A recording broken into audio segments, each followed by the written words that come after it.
প্রিয় ভাই বোনেরা, 5ই আগস্ট সকলের মনে আছে 2024 সাল। 5ই আগস্ট এই দেশ থেকে স্বৈরাচার বিদায় হয়েছে। তার আগের একটি ঘটনা আপনাদের সামনে তুলে ধরি। 2016 সাল দেশনেত্রী খালেদা জিয়া সমগ্র জাতির সামনে 2030 ভিশন দিলেন, অর্থাৎ 2030 সাল পর্যন্ত বিএনপি দেশকে কিভাবে সাজাতে চায়। শুধু তাই নয়, একই সাথে উনি দেশের মানুষের সামনে বিভিন্ন বিষয় সংস্কার প্রস্তাব উপস্থাপন করলেন।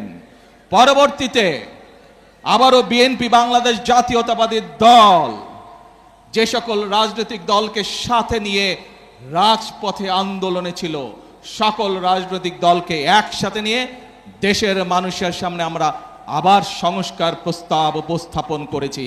মনে আছে আপনাদের বিএনপির 31 দফা সংস্কার কর্মসূচি? মনে আছে? এই কর্মসূচি আমরা প্রস্তাব আমরা দেশের মানুষের সামনে উপস্থাপন করেছি। যে সময় বিএনপি এই 31 দফা এই সংস্কার প্রস্তাব বিএনপি দেশের সামনে জনগণের সামনে উপস্থাপন করেছিল, বাংলাদেশের আর কোন রাজনৈতিক দল বিএনপি ছাড়া অন্য রাজনৈতিক দল সংস্কারের শব্দটিও তখন উচ্চারণ করেনি, স্বৈরাচারের ভয়। কিন্তু আপনাদের দল, বাংলাদেশ জাতীয়তাবাদী দল, বাংলাদেশের মানুষের খেটে খাওয়া রাজনৈতিক দল, মানুষের রাজনৈতিক দল, বাংলাদেশের কৃষকের রাজনৈতিক দল, বাংলাদেশের মা বোনদের রাজনৈতিক দল, বাংলাদেশের ছাত্র জনতার রাজনৈতিক দল, বাংলাদেশ জাতীয়তাবাদী দল স্বৈরাচারের রক্তচক্ষুকে উপেক্ষা করে 31 দফা সংস্কার দিয়েছিল। কারণ আমরা দেখেছিলাম স্বৈরাচার বিগত 16 বছরে কিভাবে পরতে পরতে দেশকে ধ্বংসের দ্বার প্রান্তে নিয়ে গেছে, কিভাবে দেশের স্বাস্থ্য ব্যবস্থাকে ধ্বংস করে দিয়েছিল, কিভাবে দেশের ব্যাংকিং ব্যবস্থাকে ধ্বংস করে দিয়েছিল, কিভাবে দেশের যোগাযোগ ব্যবস্থাকে ধ্বংস করে দিয়েছিল, কিভাবে দেশের শিক্ষা ব্যবস্থাকে ধ্বংস করে দিয়েছিল। কিছু মেগা প্রজেক্ট করে দুর্নীতি করেছে, এর বাইরে কিছু করেনি।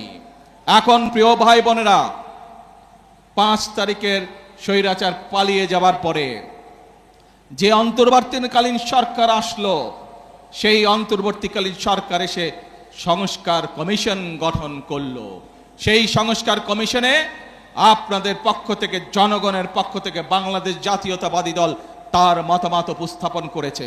আমরা সব সময় বলি, আমরা যা করব স্বচ্ছভাবে করব, কোনো লুকোচুরি নেই। আমরা আমাদের প্রস্তাবনা সেই অন্তর্বর্তীকালীন সরকারের সংস্কার কমিশনে উপস্থাপন করেছি। হ্যাঁ, গণতন্ত্রতে মতের পার্থক্য থাকবে, সব কিছুতে যে আমি এগ্রি করব, একমত পোষণ করব, এমন কোনো কথা নাই।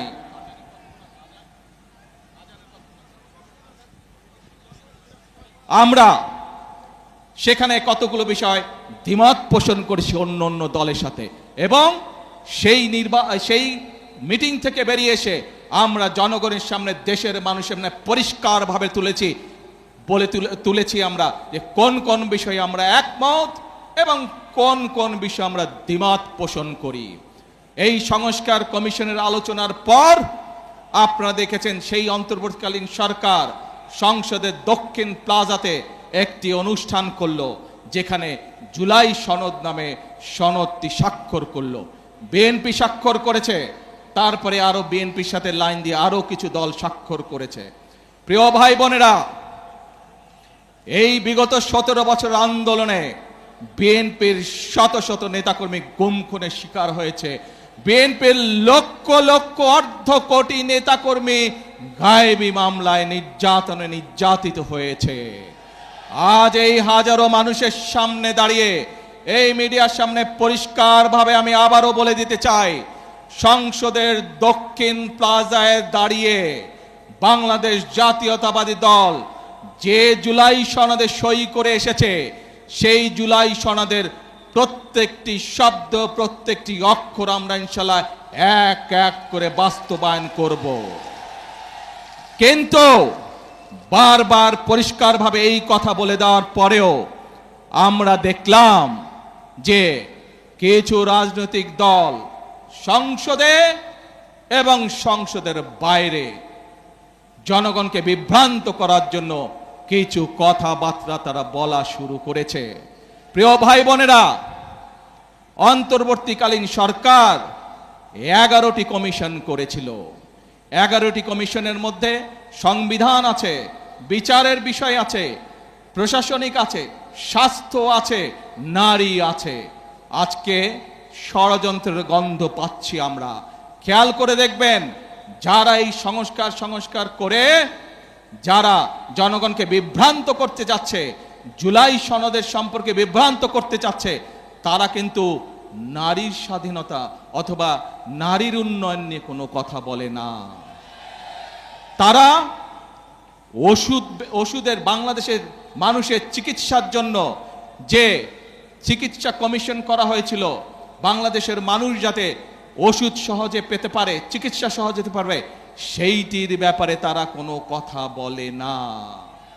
কিভাবে প্রশাসনকে ঠিক করতে হবে সেইটির কথা তারা বলে না।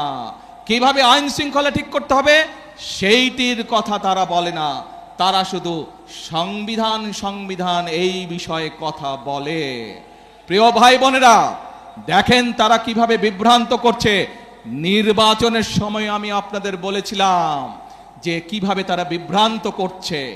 এই গুপ্ত বিভ্রান্তকারীরা আবারও এখন এই বিভ্রান্তের কাজ শুরু করেছে। তারা দুদিন আগের ঘটনা, এই গতকালকের ঘটনা, ময়মনসিংহের ওইদিকে একটি জেলায় একটি ব্যক্তিগত তুচ্ছ ঘটনা ঘটেছে। এক ছেলে এক মেয়ের সাথে প্রেম করত, তারা বিয়ে শাদী করেছে, তাদের পরিবারের সমস্যা দেখেছেন আপনারা, ফেসবুকে দেখেছেন না? কিন্তু সাথে কি এটাও দেখেছেন, একটি পারিবারিক একটি ব্যক্তি ঘটনাকে কারা রাজনৈতিক রূপ দিয়ে দেশে অশান্তি সৃষ্টির চেষ্টা করেছে? দেখেছেন আপনারা সবাই? প্রিয় ভাই বোনেরা, এদের সম্পর্কে সতর্ক থাকতে হবে। মুক্তিযুদ্ধের সময় আমরা দেখেছি তারা কিভাবে বিভ্রান্তির চেষ্টা করেছে দেশের মানুষকে। 86 সালের নির্বাচনে আমরা দেখেছি তারা কিভাবে বিভ্রান্ত করার চেষ্টা করেছিল দেশের মানুষকে। 96 সালেও আমরা দেখেছি স্বৈরাচারের সাথে গিয়ে তারা কিভাবে দেশের মানুষকে বিভ্রান্ত করেছিল। 2008 সালেও আমরা দেখেছি সেই ওয়াল 11-এর সাথে যোগ দিয়ে তারা কিভাবে বিভ্রান্ত করেছিল দেশের মানুষকে।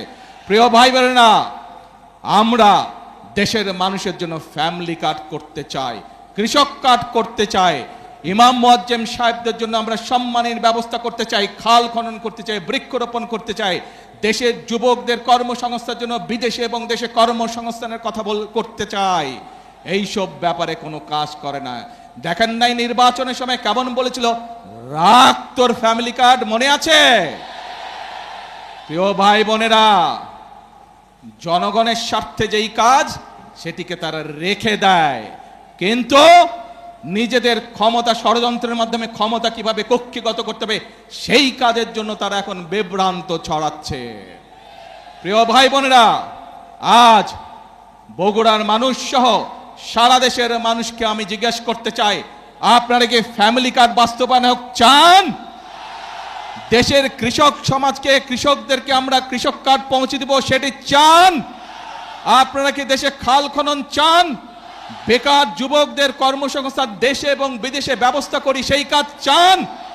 আপনারা কি দেশে বৃক্ষরোপণ চান? প্রিয় ভাই বোনেরা, যদি এই কাজগুলো আমাদেরকে করতে হয় জনগণের সহযোগিতা লাগবে।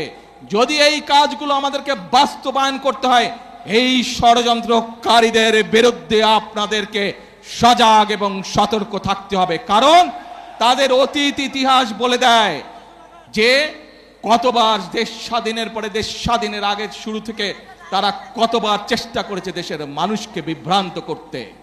প্রিয় ভাই বোনেরা, এই দলের প্রতিষ্ঠাতা শহীদ রাষ্ট্রপতি জিয়াউর রহমান বগুড়ার সন্তান, দেশের স্বাধীনতার ডাক দিয়েছিলেন 1971 সালে। আজ আমরা দেখছি যারা দেশের মানুষকে বিভ্রান্ত করতে চাচ্ছে, জুলাই সনদ নিয়ে বিভ্রান্ত করতে চাচ্ছে, প্রিয় ভাই বোনেরা, তারা তো এই দেশের স্বাধীনতাতেই বিশ্বাস করেনি, এই দেশের অস্তিত্বেই তারা বিশ্বাস করেনি। প্রিয় ভাই বোনেরা, যেই দেশের অস্তিত্বেই তারা বিশ্বাস করে না, তাদেরকে কি বিশ্বাস করা যায়? তাদেরকে বিশ্বাস করা যায় না। যেহেতু তাদেরকে বিশ্বাস করা যায় না, প্রিয় ভাই বোনেরা, বাংলাদেশের মানুষ বিগত 12 তারিখের নির্বাচনে ম্যান্ডেট দিয়েছে বিএনপিকে আগামী 5 বছর রাষ্ট্র পরিচালনা করার জন্য। কারণ আমি যেই পরিকল্পনার কথাগুলো আপনাদের সামনে তুলে ধরেছি, এর সাথে আরো যে করে পরিকল্পনা আছে, যেই 31 দফা আমরা মানুষের সামনে দিয়েছি, যেই জুলাই সনদে আমরা সই করে এসেছি সংসদের দক্ষিণ প্লাজায়, দেশের মানুষ ম্যান্ডেট দিয়েছে সেই জুলাই সনদ বাস্তবায়ন করার জন্য। কোনো বিভ্রান্তিকর পরিস্থিতিতে আমরা পা দেব না। বাংলাদেশের মানুষ ম্যান্ডেট দিয়েছে যেই সকল রাজনৈতিক প্রতিশ্রুতি দেশের মানুষের জীবনযাত্রার মান উন্নয়নের জন্য আমরা মানুষকে প্রতিশ্রুতি দিয়েছি, বাংলাদেশের মানুষ আমাদেরকে ম্যান্ডেট দিয়েছিল সেই কাজগুলো বাস্তবায়ন করার জন্য। ঠিক ইনশাআল্লাহ। প্রিয় ভাই বোনেরা, আমি আপনাদেরই ভাই, আমি আপনাদেরই সন্তান। আজ যে পরিকল্পনাগুলো বিএনপি নির্বাচনের আগে আপনাদের দিয়েছে, যেই পরিকল্পনাগুলো আমরা বাস্তবায়নের কাজ শুরু করেছি, এই কাজগুলো আপনাদের সন্তান হিসেবে, বগুড়ার সন্তান হিসেবে যদি আমি করতে পারি, তাহলে নিশ্চয়ই আপনাদের গৌরব বৃদ্ধি পাবে, বগুড়ার প্রতিটি মানুষের গৌরব বৃদ্ধি পাবে। আজ আমি আপনাদের মুরব্বী সহ সকলের, মা বোন সহ সকলের দোয়া যেমন চাই, আমি আপনাদের সমর্থন তেমন চাই, এবং আপনাদের মাধ্যমে, মিডিয়ার মাধ্যমে সারা বাংলাদেশের সমর্থন চাই। যারা দেশে গোলযোগ সৃষ্টির আবার পায়ে তারা করছে, ঠিক যেভাবে পালিয়ে যাওয়া স্বৈরাচার বলেছিল, দেশনেত্রী খালেদা জিয়া যখন দেশ পরিচালনার দায়িত্বে পেলেন, স্বৈরাচার বলেছিল 1 মিনিটও শান্তিতে থাকতে দিব না, মনে আছে? সেই একই ভূত কিন্তু আবার এদের উপরেও সাওয়ার করেছে। দেখেন কেমন আন্দোলন আন্দোলন কথা বলে, আর ব্যক্তি ঘটনাকে কিভাবে রাজনৈতিক রূপ দিতে চায়, ঠিক দিনাজপুরের ইয়াসমিনের ঘটনার মতন, যে ওই ঘটনাকে রাজনৈতিক রূপ দিয়ে দেশে অশান্তি তৈরি করা হয়েছিল, 172 দিনের হরতাল ডাকা হয়েছিল, মনে আছে নিশ্চয়ই আপনাদের। আসুন, আজ সময় হয়েছে, মানুষ ম্যান্ডেট দিয়েছে বিএনপিকে তাদের পরিকল্পনা বাস্তবায়ন করার জন্য। মানুষ ম্যান্ডেট দিয়েছে বিএনপিকে যেই জুলাই সনদে বিএনপি স্বাক্ষর করছে সেই জুলাই সনদ বাস্তবায়ন করার জন্য। কাজেই যার ম্যান্ডেট বাংলাদেশের জনগণ আমাদেরকে দিয়েছে, যেই প্রতিশ্রুতি জনগণকে আমরা দিয়েছি, আসুন আল্লাহর রহমতে আজকে এই মিটিংয়ে আমরা প্রতিশ্রুতি শপথ গ্রহণ করতে চাই। প্রত্যেকটি সেই শপথ হবে, প্রত্যেকটি প্রতিশ্রুতি ইনশাআল্লাহ যাতে আমরা বাস্তবায়ন করতে পারি, প্রত্যেকটি প্রতিশ্রুতি